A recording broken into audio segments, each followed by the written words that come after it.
is the Peter I want you to think about. Peter is the one who asked, Lord, how many times should I forgive my brother? And the Lord told him 70 times 7. Peter is the one when he was washing feet told him, no, Lord, don't wash my feet. And he said, if I don't wash your feet, you have no part of it. Then he told him, Lord, wash me all along. Peter is the one who, when he went to prayer meeting, he carried a sword. And Peter is the one who cut off Caiaphas, the servant, in the garden of Gethsemane. The Lord had to put because Peter carried a sword. Peter is also the one that preached the Pentecostal sermon. And thousands became saved. Peter is the one who was first to the grave. Peter John was running. So this same Peter looked on the water.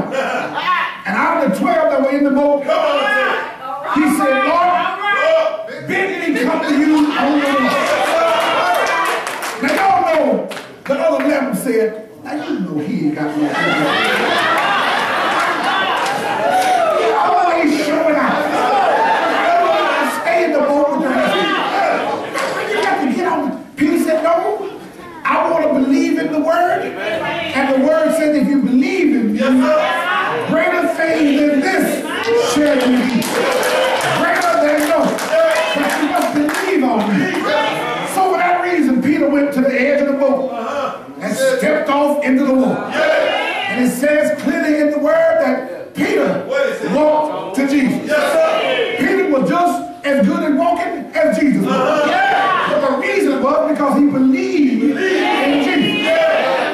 The power of Jesus is so strong that if you believe on him, his power will be transferred to you. He's that kind of God. Peter walked and did all that he could do. And he did a wonderful job. Let me tell you something. Another rule, when you're going through and you're struggling, keep your focus on Jesus. When you're going through, it looks like the whole world is crumbling around you, and folks are mistreating you, misusing you. Don't you get mad at Jesus. Keep your focus on the Lord. And as he focused on the Lord, he walked just like Jesus. He walked just as silent and just as forward as Jesus. He kept no problems at all. He was believing and walking.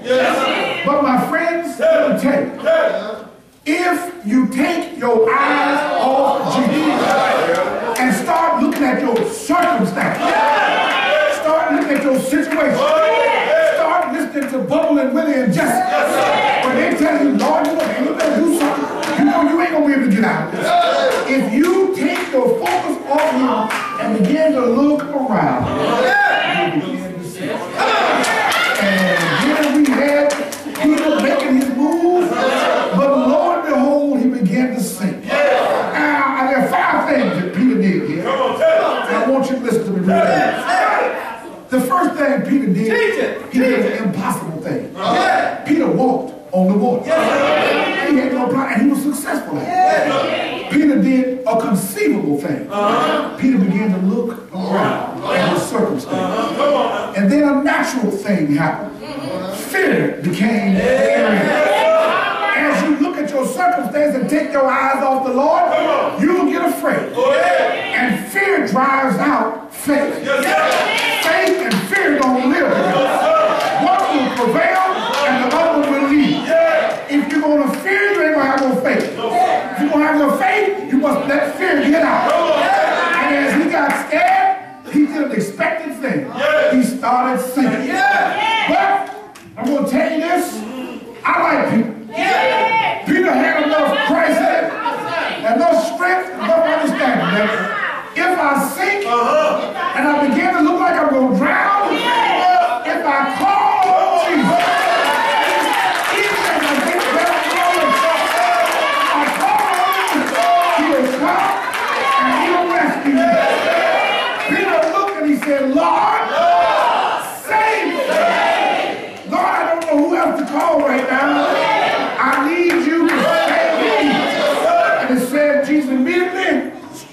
down and pulled him up. I want you to know this morning, church, if you're in a tight and it looks like you're going down for the last time, the right thing for you to do is to call on Jesus. Believe in him. Just like he reached, grabbed Peter, he'll pull you out. He'll straighten you out. Peter did some dumb stuff sometimes, but Peter did a right thing this time.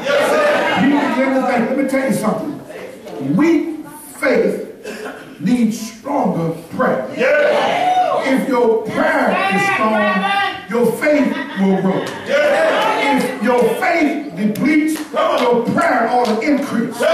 You can't get through with weak prayer and weak faith. You got to have strong prayer that leads to strong faith.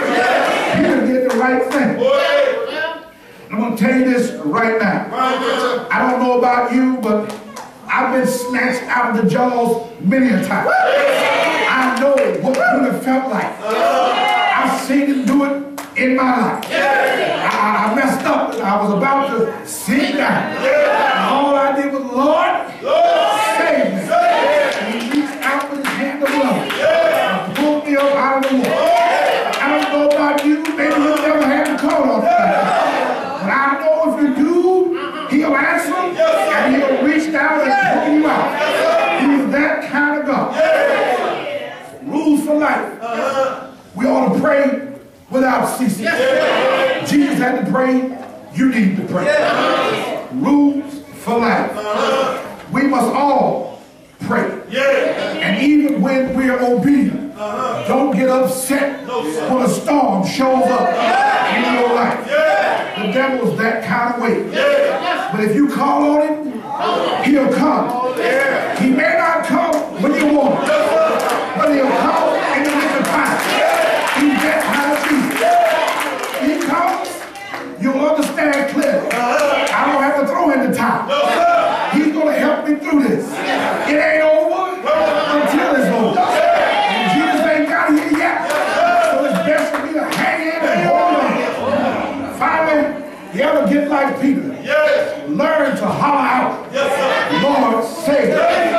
If that's all you can say, that's enough. Lord, save me. Pull me out of it. I could go to my seat right now, but I have a little story I want to share. And then I want to get out of the way. Because I think I've said enough. I want to drive home a point with this little brief story. There was a man who was very well-to-do. And he had a son. And they lived very sumptuously together. This is back during World War II. And during that time, they were having people to volunteer to get into the military. And the man's son came to dinner one night and said, Daddy, I thought about it. I want to join the military. I want to serve my country. Well, the rich man said, well, son, I mean, do you really want to do this? He said, yes, sir. I really do. And he realized that in order for him to get along with his son, he's going to have to let his son go and join the military. His son joined the infantry and was in World War II in the European theater. And in his training, he met a man that became his foxhole mate. And the man was an artist. He could paint. And while they were lugging around, he painted a picture of the son and colored it in and did a wonderful rendition of the rich man's son. And during combat one day, a grenade rolled into their foxhole. And the rich man's son dived on the grenade and saved the life of the artist. And this killed the rich man's son.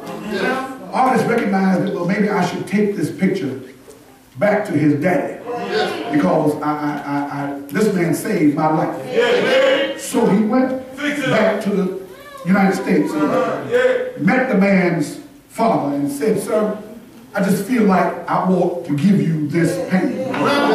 This is your son, and he saved my life. I wouldn't be here if it were not for him.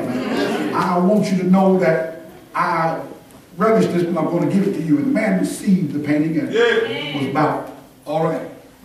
The man had a great art collection of his own. He had some of the world's great